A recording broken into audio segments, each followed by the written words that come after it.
અને ભગીરથે બે હાથ જોડીને કહ્યું છે કે માં, તમે આ ભારત વર્ષમાં પધારો, મારા 60,000 પૂર્વજોને તમારે મોક્ષ આપવાનો છે. અને ત્યારે માં ગંગાએ 2 કમિટમેન્ટ કર્યા છે. માં ગંગાએ કહ્યું છે કે ભગીરથ, મારો તીવ્ર વેગ છે, પહેલા તો તું એવી વ્યક્તિને શોધ કે મારો વેગ એ જીવી શકે. અને બીજું કે ભગીરથ, લોકો મારામાં સ્નાન કરશે, લોકો મારામાં સ્નાન કરશે, એના પાપ હું હરીશ, હું એ પાપ ક્યાં નાખીશ. અને ત્યારે ભગીરથ તુરંત બોલ્યા છે કે માં, તારો વેગ ઝીલનારા પણ મારી દ્રષ્ટિમાં આવી ગયા છે, પણ માં સાંભળ, સાંભળ માં, લોકો તારામાં સ્નાન કરશે, તું લોકોના પાપ હરીશ, પણ કોઈ મુક્તાનંદ બાપુ જેવા સંત તારામાં સ્નાન કરશે ને, એ સારા ભારત વર્ષના પાપને હરી લેશે. આ સંતની તાકાત છે. તમે ગ્રહસ્થ છો, અમે સંતો છીએ. સાંપ્રત સમયની અંદર કોઈ બ્રાહ્મણનો દીકરો શાંતિપની ઋષિના આશ્રમમાં ભણતો હોય, એ બ્રાહ્મણના કર્મકાંડી બ્રાહ્મણના દીકરાને પૂછવામાં આવે કે મોટા થઈને તમે શું બનશો, ત્યારે એ બ્રાહ્મણનો દીકરો ગર્વથી કહેશે, મારે રમેશભાઈ ઓઝા બનવું છે, મારે રમેશભાઈ ઓઝા બનવું છે. કોઈ MA, BEd, એન્જિનિયરિંગ, MBA કરતો વ્યક્તિ, આ દેશનો યુવાન બ્રાહ્મણ, એને પૂછવામાં આવે કે તમારે મોટા થઈને શું બનવું છે, તો એ છાતી ગદગદિત ફૂલાવીને કહેશે કે મારે ગીજુભાઈ ભરાડ બનવું છે. એનાથી એક સ્ટેપ આગળ જઈએ, મારા જેવા યુવાન સંતને કોઈ પૂછે કે મોટા થઈને તમે શું બનશો, જેમ તમારા મમ્મી પપ્પા તમારા દીકરાને તમે જેમ પૂછો છો કે મોટા થઈને શું બનશો, એમ અમારા ગુરુ, જે અમારી મા પણ છે, જે અમારા પિતા પણ છે, જે અમારું સર્વસ્વ છે, અમારા ગુરુઓ પણ અમને પૂછે કે મોટા થઈને તમે શું બનશો, ત્યારે હું છાતી ઠોકીને કહીશ, હું મુક્તાનંદ બાપુ જેવો ક્રાંતિકારી સંત બનીશ, હું મુક્તાનંદ બાપુ જેવો ક્રાંતિકારી સંત બનીશ. અને આ જ ક્રાંતિકારી સંત 17/5/1959 નો એક દિવસ છે. સારાએ રાજગોર બ્રાહ્મણે આ તારીખ યાદ રાખવાની જરૂર છે. 17/5/1959 એક બ્રાહ્મણ માતાના કુખે આ પૃથ્વી ઉપર મહાન ક્રાંતિકારી સંતનું અવતરણ થયું વિસાવદરમાં, અને એનું નામ છે મુક્તાનંદ બાપુ. સારોએ સાધુ સમાજ મુક્તાનંદ બાપુને ક્રાંતિકારી સંત કહે છે, કારણ આ એક એવા પ્રેક્ટિકલ સંત છે જે એક હાથમાં માળા રાખતા તો શીખે છે, એક હાથમાં માળા રાખે છે તો બીજા હાથમાં શસ્ત્ર રાખવાની તાકાત પણ એ મુક્તાનંદ બાપુ ધરાવે છે. કેવલ ભક્તિ, ઉપાસના અને જ્ઞાન જ નહીં, પણ માનવ સેવા એ જ પ્રભુ સેવા, જન સેવા એ જ પ્રભુ સેવા.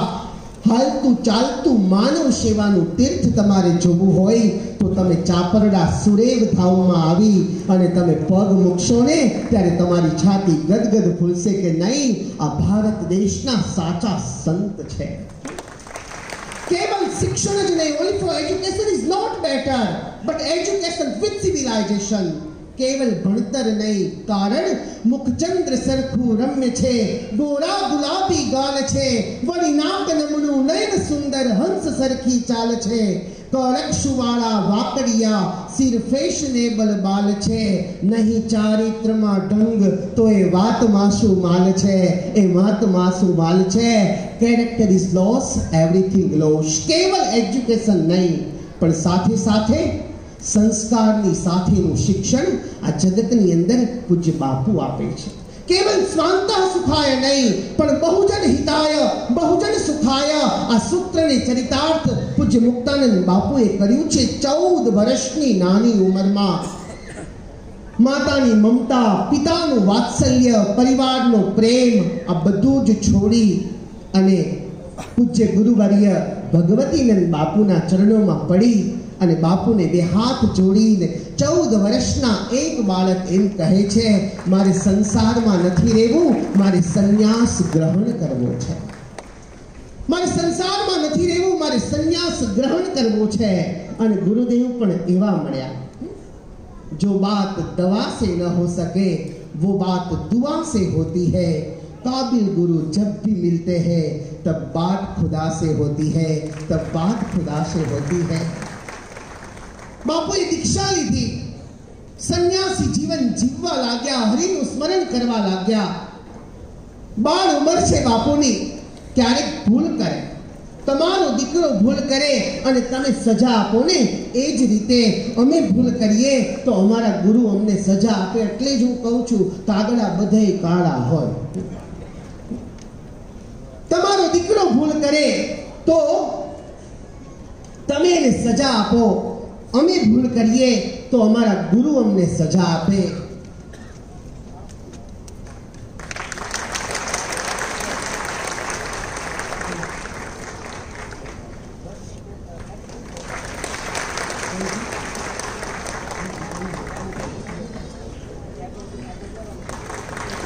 આપણે આંગણે જ્યારે આ બ્રહ્મ સંમેલન ચાલુ રહ્યું છે એમાં જોઈન્ટ પોલીસ કમિશનર સિદ્ધાંત ખત્રી સાહેબ અહીંયા ઉપસ્થિત છે। તાળીઓથી આપણે સૌ એને વધાવીશું।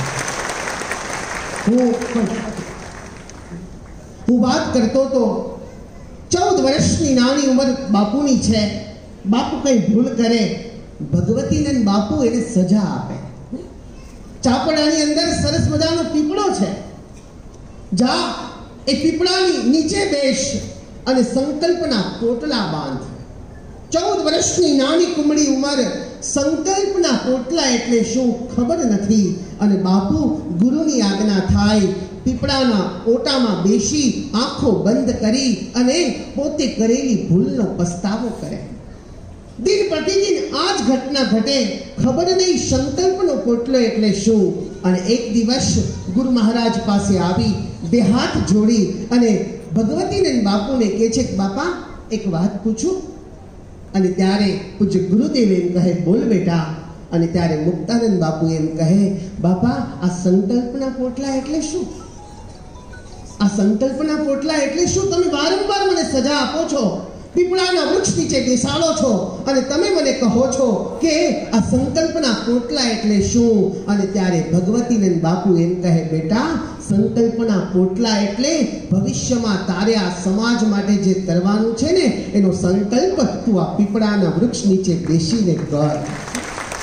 અને હું ન ભૂલતો હોઉં ને તો ગુરુદેવના એ આશીર્વાદ, ગુરુદેવની સજા પણ આશીર્વાદ બની જાય। અને મુક્તાનંદ બાપુએ ત્યારે જ સંકલ્પ કર્યો હશે કે આ સમાજની અંદર હું સંત બન્યો છું, કેવલ માળા ફેરવવાનું મારું કામ નથી, પણ આ સમાજના જે ચાલતા પ્રશ્ન છે, આ સમાજના જે સલગતા પ્રશ્ન છે, એ સલગતા પ્રશ્નને મારે નિવારણ કરવું પડશે।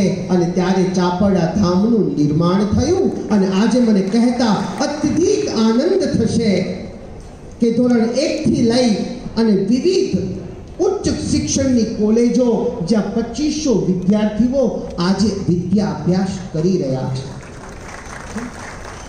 માતા પિતા વગરના હજારો દીકરા અને દીકરીઓ જ્યાં નિઃશુલ્ક ભણી રહ્યા છે। દીકરા જ્યારે તરછોડે ને ત્યારે મા બાપ પાસે બીજો કોઈ રસ્તો ન હોય અને મા બાપ મુક્તાનંદ બાપુનું શરણું સ્વીકારે અને પોતાના જ મા બાપ છે એ સમાન મુક્તાનંદ બાપુ આજે 125 થી વધુ વૃદ્ધોને આજે મુક્તાનંદ બાપુ સાચવી રહ્યા છે। ગાવો વિશ્વસ્ય માતરઃ, ગાય એ આપણા સૌ હિન્દુઓની આસ્થાનું કેન્દ્ર છે। તો એ જ સુરેવ ધામની અંદર એ જ ચાપરડામાં આજે 500 થી 600 ગાયો એ પોતાનું જીવન નિર્વાહ કરી રહી છે। ગૌ સંવર્ધન કેન્દ્ર આજે ચાપરડાની અંદર નિર્માણ પામ્યું છે। આ દેશમાં જ્યારે જ્યારે આપત્તિઓ આવી, આ દેશ જ્યારે સંકટમાં આવ્યો ત્યારે સૌથી પહેલા જો કોઈ હુંકાર કરી હોય ને તો એ આપણા મુક્તાનંદ બાપુ છે। પછી એ 2001 નો ભૂકંપ હોય તો પણ ભલે, અને પછી એ નેપાળનું પૂર હોય તો પણ ભલે। નેપાળમાં 150 કિલોમીટર, રાજુભાઈ 150 કિલોમીટરનું ગામ પૂજ્ય મુક્તાનંદ બાપુએ દત્તક લીધું છે। આવો આ સંતને આપણે બે હાથ ઊંચા કરી તાળીઓના નાદે વધાવીએ। એટલું જ નહીં, દરિદ્રાન ભરકુંતેય માં પ્રયચ્છેશ્વરી ધનમ, દરિદ્રમાં નારાયણના દર્શન કરો। પૂજ્ય બાપુ એમ કહેતા કે રસ્તામાં તમને કોઈ ગરીબ મળે, તમે ગરીબને અન્ન આપો ને તો એવો સંકલ્પ નહીં કરતા કે તમે ગરીબને અન્ન આપો છો. તમે એવો સંકલ્પ કરજો, હું મારા ઠાકોરજીને ભોગ ધરું છું, હું મારા ઠાકોરજીને ભોગ ધરું છું. કોઈ ગરીબ રસ્તામાં તમને નિર્વસ્ત્ર દેખાય, તમે વસ્ત્રનું દાન કરો. પૂજ્ય બાપુના શબ્દ છે. પૂજ્ય બાપુ એમ કહેતા કે તમે ગરીબને વસ્ત્રનું દાન કરો છો એમ નહીં, તમે તમારા કાનુડાને વસ્ત્ર અર્પણ કરો છો ને એવો ભાવ તમે રાખજો. અને એ જ સેવાની સરવાણી જય અંબે હોસ્પિટલમાં પૂજ્ય બાપુએ ચાલુ કરી. હું આજે ગર્વથી કહી શકું, હું એનો પેશન્ટ રહ્યો છું, હું એનો પેશન્ટ રહ્યો છું. અને મને ગર્વ છે, બાપુ મારી પાસે આવીને મારી કાળજી કરતા હતા. અમે માં એટલે કહીએ છીએ કે મુક્તાનંદ બાપુનો ખોળો મળે ને અમને જન્મ દેનારી માં ત્યાં યાદ આવે છે, એટલે અમે બાપુને માં કહીએ છીએ. 700 થી 800 ઓપીડી આજે જય અંબે હોસ્પિટલ દ્વારા, અને રોજ હું તો કહું છું આજે જ 10 ઓપરેશન છે, ન ભૂલતો હોય તો 10 ઓપરેશન રોજ, ક્યારેક 10, ક્યારેક 15, ક્યારેક 20. આવા દરિદ્ર નારાયણની સેવા પણ અમારા આ આશ્રમની અંદર થઈ રહી છે. સાથે જૂનાગઢની અંદર પ્રેમાનંદ વિદ્યાધામ 1500 જેટલા વિદ્યાર્થીઓ ત્યાં અભ્યાસ કરે છે. 1 થી 12 ધોરણની દીકરીઓ અને સર્વજ્ઞાતીય છાત્રાલયમાં 500 થી વધુ દીકરીઓને રાણી લક્ષ્મીબાઈ બનાવવાની જવાબદારી અમારા મુક્તાનંદ બાપુએ સિરે ધારણ કરી છે. આવો બાપુ વિશે કહીશ. પછી એ બ્રાહ્મણ સમાજ, રાજકોટ બ્રાહ્મણ સમાજની વાડી હોય, રાજકોટ બ્રાહ્મણ સમાજનું કોઈ પણ કામ હોય, રાજકોટ બ્રાહ્મણ સમાજના સમૂહ લગ્ન હોય, પહેલું અનુદાન અમારા મુક્તાનંદ બાપુનું હોય. પછી 10 લાખ હોય, 21 લાખ હોય કે 51 લાખ હોય, પણ અમારો કોઈ બ્રાહ્મણ બાપુ પાસે જાય એ ખાલી હાથે નથી આવતો. આ સંત માટે હું જેટલું કહીશ એટલું ઓછું પડશે. આ તકે હું રાજ બાપુનો ખૂબ આભાર માનું છું કે મારા જેવા એક નાના સંતને બાપુનો પરિચય આપવા માટે તમે મને લાયક ગણ્યો. એકવાર રાજ બાપુને પણ તાળીઓથી આપણે વધાવીએ. અને નાના મોઢે ખાલી એટલું જ કહું, બાપા એક કવિતા મેં આપના માટે લખી છે. તમે નથી વાસળી કે તમને રાધાને સોંપું, તમે નથી વાસળી કે તમને રાધાને સોંપું, નથી તમે લક્ષ્મણ રેખા કે તમને ઓળંગું, તમે તો મારા રામનો મુંગાટ અને કાનાનું મોરપીછ, તમને હું શિરો ધાર્ય કરું, તમને હું શિરો ધાર્ય કરું, તમને હું શિરો ધાર્ય કરું. તમે નથી હિમાલય કે તમને સર કરું, નથી ગંગા કે તમ નીરમાં નાવ મેલું, તમે તો સરિતાનો સાગર, તમને હું વંદન કરું, તમને હું વંદન કરું, તમને હું વંદન કરું. તમે નથી કાગળ કે તમને ભીંજાવું, નથી તમે આગ કે તમને બુઝાવું, તમે તો વરસતા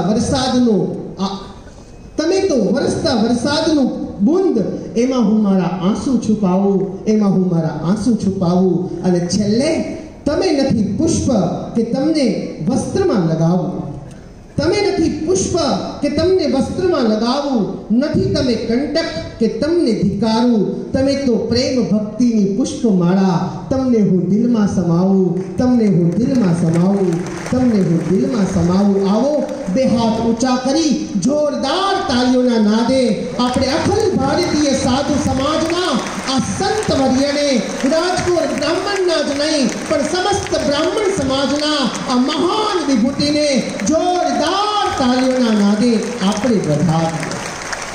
અને છેલ્લે આપણા સૌની ઉત્પત્તિ ભગવાનના મુખમાંથી થઈ છે. બ્રાહ્મણ નમાલો ન હોવો જોઈએ, બ્રાહ્મણ નમાલો ન હોવો જોઈએ. મને સંજયભાઈની હંમેશા વાત ગમે છે. એક ગરીબ બ્રાહ્મણ હતો, એ વ્યાખ્યા ભૂલી જાવ. અત્યારે અમારો સંજયભાઈ 70 લાખની ગાડીમાં ફરે છે, એનું અમને ગૌરવ છે. અને છેલ્લે હું કહીશ કે બ્રાહ્મણો, ઘરમાં એક ફરસી રાખજો, તમે પરશુરામના વારસદારો છો, અને એ ફરસી ધારદાર રાખજો. અને જ્યારે આ ભારત વર્ષને તમારી જરૂર પડે ને ત્યારે ચોટલીમાં ગાંઠ વાળી અને પરશુરામની ફરસી લઈને મહાદેવનો નાદ કરી નીકળજો, તો જ તમે ભગવાનના મુખમાંથી પ્રગટ થયા ગણાશો. અને છેલ્લે તમામ સંતોના ચરણોમાં વંદન કરી અને એટલું જ કહીશ કે ભીંજવામાં પણ હવે નડતર જેવું લાગે છે. ભીંજવામાં પણ હવે નડતર જેવું લાગે છે. આ શરીર સુદ્ધા મને બખ્તર જેવું લાગે છે. મને હમણાં જ કાનમાં કહી ગઈ એક તૂટેલી છત્રી, વરસી જા પ્રેમ ભક્તિ. આ બ્રાહ્મણ સમાજમાં તો મહોત્સવ જેવું લાગે છે, મહોત્સવ જેવું લાગે છે. અંતે ભગવાન શ્રી હરિ આપ સૌનું મંગલ કરે. મારા ગુરુ પૂજ્યપાદ સાસી સ્વામી ચંદ્રપ્રકાશ દાસજી સ્વામીએ પણ આપ સૌને રૂડા આશીર્વાદ પાઠવા છે. એટલું કહી મારા શબ્દ પુષ્પને વિરામ. રાજેશ્વર મહાદેવ કી જય. ધન્યવાદ.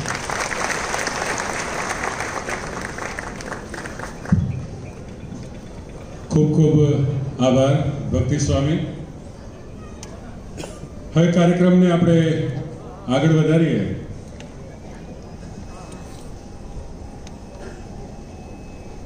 આપણી વચ્ચે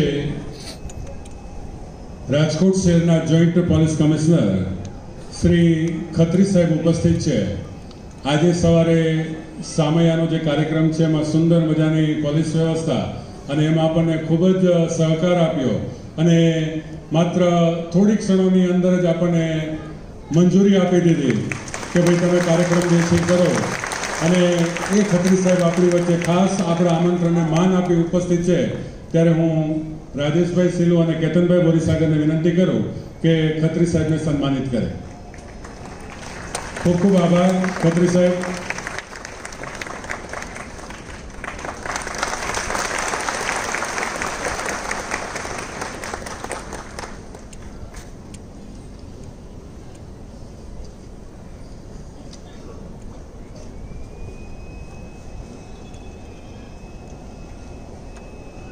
આજે આ કાર્યક્રમની અંદર આપણી વચ્ચે આપણા પૂર્વ ટ્રસ્ટી અને એકમાત્ર ધારાસભ્ય એવા ભીખાભાઈ ગલાભાઈ જોશી આપણી વચ્ચે ઉપસ્થિત છે. જોરદાર તાલીઓથી એમને વધાવીએ.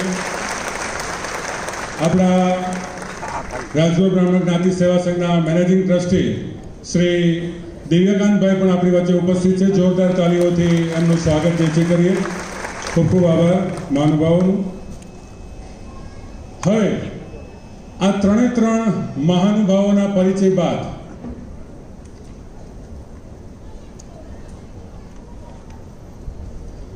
ભક્તિ સ્વામી આપણી વચ્ચેથી વિદાય લઈ રહ્યા છે. હું ભક્તિ સ્વામીને વિનંતી કરીશ કે પૂજ્ય મુક્તાનંદ બાપુના હસ્તે મોમેન્ટો સ્વીકારે.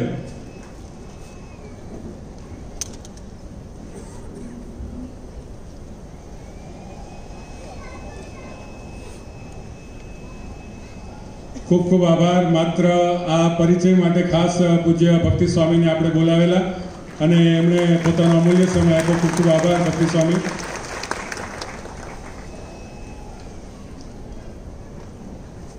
અને હવે આ ત્રણેય મહાનુભાવો કે જેના સન્માન અને ભાવવંદનના કાર્યક્રમમાં આપણે ઉપસ્થિત છીએ તેમના પૂજન અને આરતી માટે હું અમારા કોર કમિટીના વડીલ મેમ્બર એવા ધીરુભાઈ મહેતા, જયંતિભાઈ કેરિયા એ બંને જે છે પૂજ્ય બાપુનું પૂજન કરશે.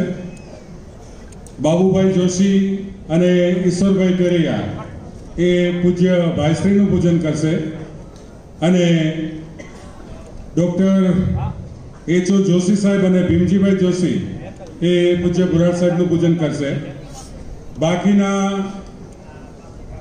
ઉમેશભાઈ જોશી અને ડૉક્ટર નવલભાઈ સિલુ અને દિલીપભાઈ દવે એ પણ આ પૂજનમાં સાથે જોડાશે. અને પૂજ્ય ભાઈશ્રી આજે ખાસ ઋષિકુમારો પણ આપણી વચ્ચે ઉપસ્થિત છે એટલે હું ઋષિકુમારોને વિનંતી કરું કે તેઓ અહીંયા આગળ લાઈનમાં આવી જાય કે જેથી આપણે પૂજન અને આરતી માટે વ્યવસ્થા ગોઠવી શકાય. અહીંયા ઉપસ્થિત સર્વ ઋષિકુમારો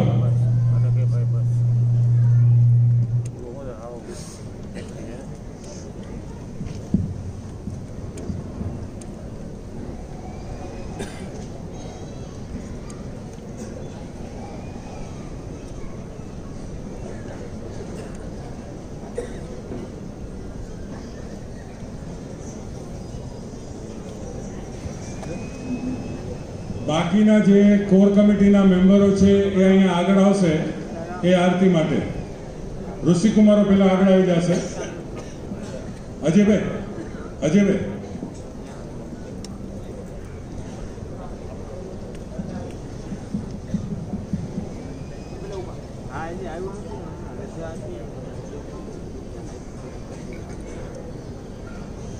અહીંયા ખાસ રાજુલાથી યજ્ઞેશભાઈ ઓઝા પણ આપણી વચ્ચે ઉપસ્થિત છે. આપનું સ્વાગત છે. ઋષિકુમારો, બધા જ ઋષિકુમારો આવી જશે. એક મિનિટ.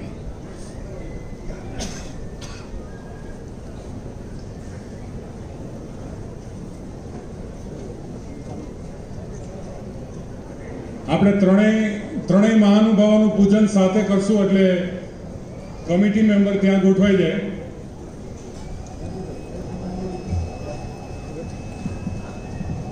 હરે ઓમ બ્રહ્મા જગન્નાથં પ્રથમં પુરુષાર્થ વિષેમતઃ સુરુચો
आदरणीय जे महापुरुषो महान तत्वोनी उपासना पूजन क्रम अहींया संपन्न थयो छे ए पूजन जेमनुं थयुं छे एमनी आरती थवानी छे। हूँ आप सौने अहींयाथी निवेदन करूं छुं के आपणे बधा ज एक साथे ऊभा थईने बधा ज ऊभा थईने आ महापुरुषोनी आरतीनो आ क्रम छे एटले सौने प्रार्थना छे आपणे ऊभा थईने एमनुं अभिवादन ने आरती उतारशुं। धवलभाई श्री सद्गुरु भगवान की जय। आनंद मंगल करुवारती आनंद मंगल करुवारती हरि गुरु संतने सेवा हरि गुरु संतने सेवा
હર મહાદેવ.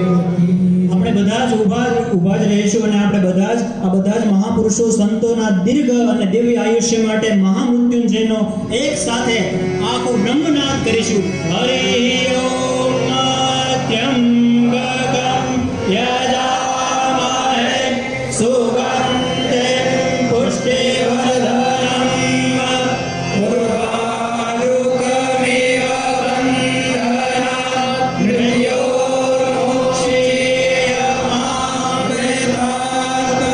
હાથ ઊંચા કરીને નમઃ પાર્વતી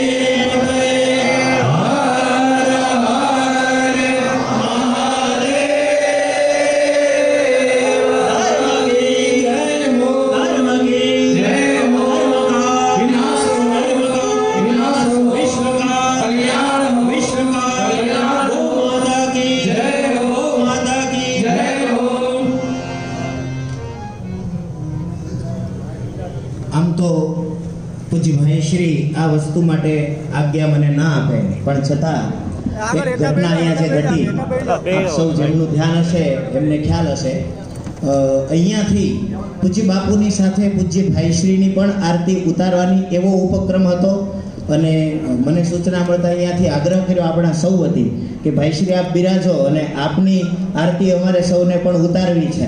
પણ ભાગવતજીમાં એવું લખ્યું છે કે સંન્યાસ શીર્ષની સંસ્થિત, સંન્યાસ જે છે એ સર્વોપરી છે અને એ ધર્મનું પૂજ્ય ભાઈશ્રીએ પાલન કર્યું કે નહીં બેટા, મેં આગ્રહ કર્યો છતાં પણ નહીં બેટા, આજે આપણે એક એવા સંન્યાસ ધર્મની આરતી ઉતારવા ઊભા છીએ. મારી આરતી નહીં, પૂજ્ય બાપુની આપણે સૌ આરતી ઉતારીએ અને એમણે સપ્રેમ એ માટે થઈને મનાઈ કરી. આ માટે થઈને એક વખત ફરી વખત આપણે પૂજ્ય ભાઈશ્રીના ચરણોમાં દંડવત પ્રણામ કરીએ. જેમની આરતી ઉતારવાની હતી એ પોતે આરતી ઉતારવા વાળાના ક્રમમાં સાથે ઊભા રહી ગયા. એ બહુ મોટા અહોભાવની વાત છે.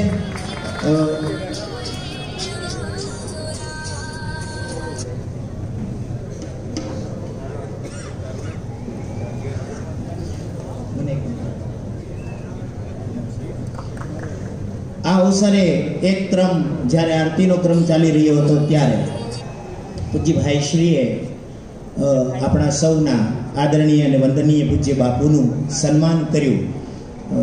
બાપુ કે અહીંયા આપણે સૌ ભેગા થઈને પૂજ્ય ભાઈશ્રીનું સન્માન કરીએ એ બહુ અદ્વિતીય વાત છે, પણ સાથે સાથે ભાઈશ્રીએ પોતાના પ્રતિભાવ, કેમ કે હમણાં જ પૂજ્ય બાપુને એવું ગૌરવવંતું પદ મળ્યું છે એ ઉપલક્ષ્યમાં સન્માન કરવાની એક ભાવના હતી, એટલે પૂજ્ય ભાઈશ્રીએ પોતે પણ પૂજ્ય બાપુનું સન્માન